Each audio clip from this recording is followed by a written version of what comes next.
Finding tonight the century on Friday. Listen to this from the New York Times. A considerable population is in danger, ravaged by sickness and privations of every kind, by outrages including murder, refugees robbed of everything they possessed. Does it sound like the ethnic cleansing in Kosovo? Actually, it's from an article 84 years ago about the forgotten genocide.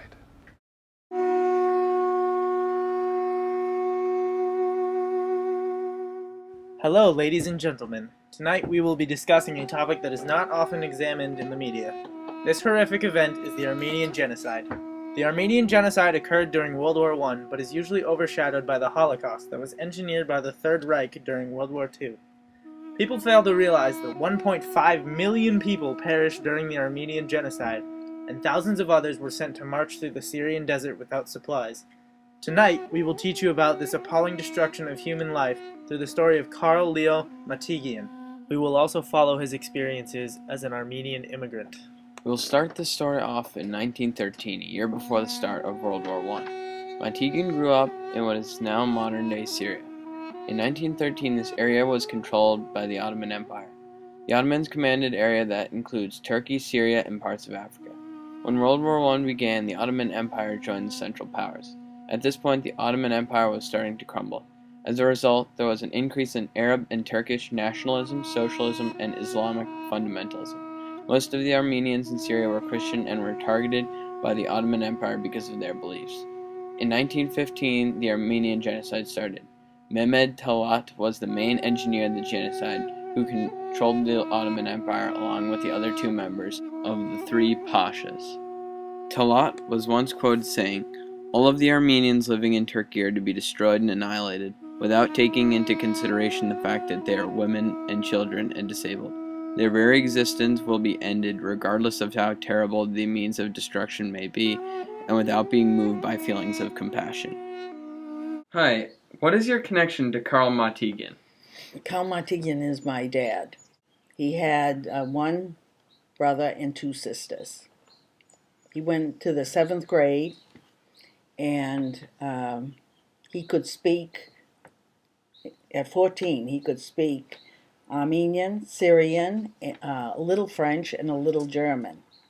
What happened to the Matigian family at the start of the Armenian Genocide?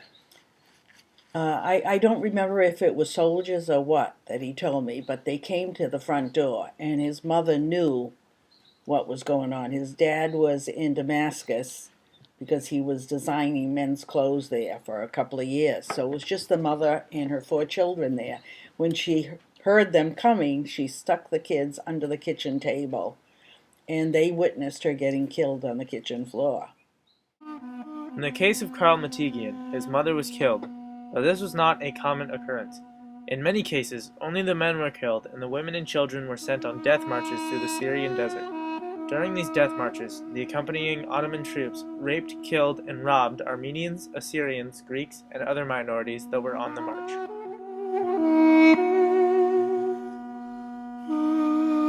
How did Matigian end up in the United States? How did he get from Syria to the United States? After that incident, and he was 14 at the time, he was the oldest, he thought everything was free in the United States, or that's what he believed. So he decided he was going to try to get here whatever way he could. He got to Marseille, France, some way, I just don't know exactly how, and he stowed away on a boat that was coming to New York, to Ellis Island. Here are a couple pictures of Marseille, France.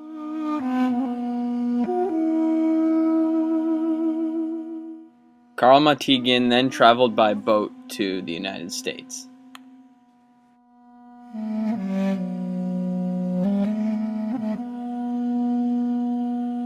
On the boat, some family, Thompkins was their name, they felt bad for him because he was the same age as his son, and they had been playing on the boat. So they decided to make believe he was one of their family. And that day you didn't need passports or anything. I don't know how you came, but they took him on like that. They came into Ellis Island, and then they ended up in Lowell, Massachusetts.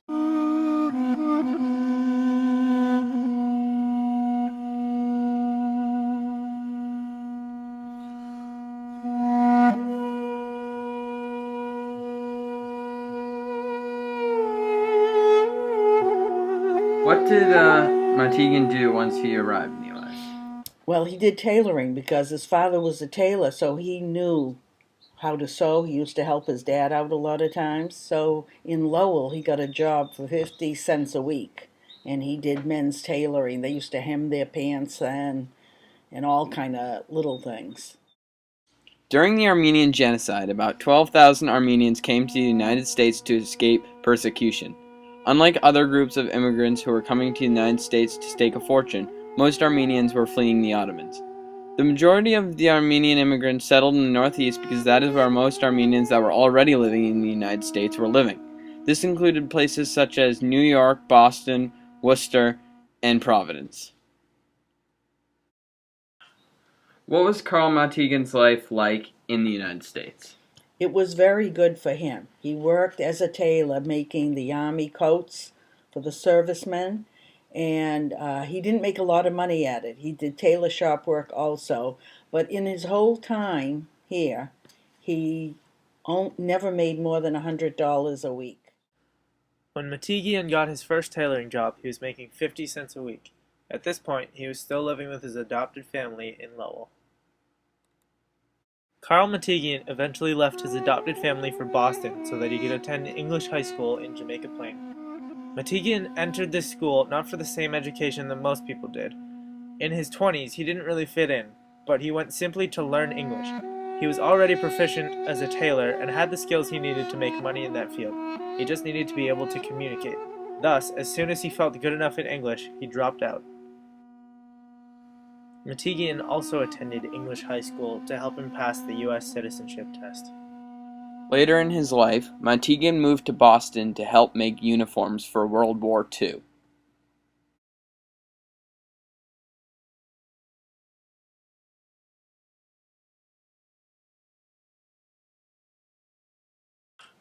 What was Matigian's family life like?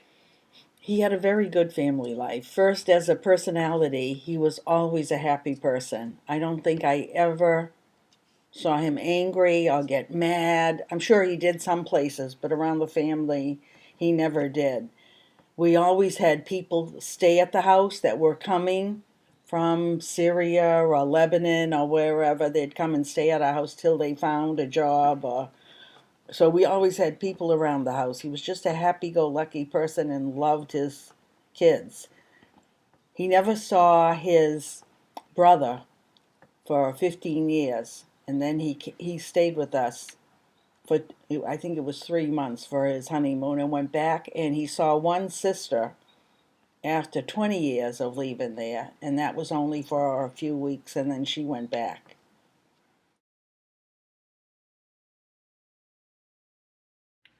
In this picture, Carl is about 9 and stands next to his father.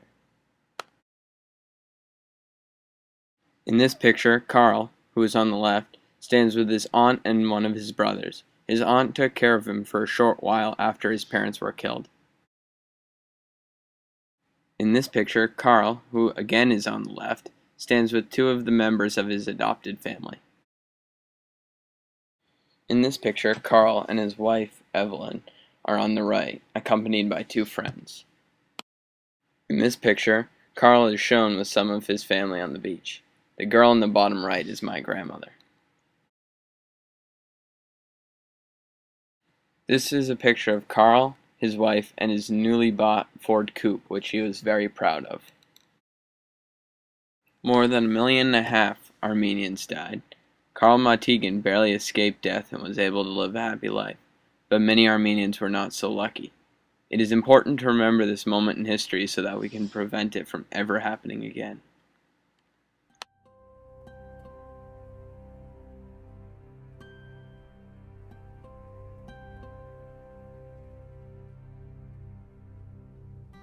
Lay down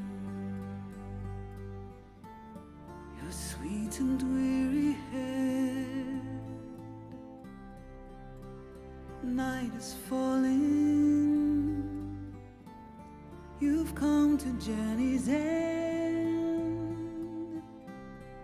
Sleep now. Dream of the ones who came before.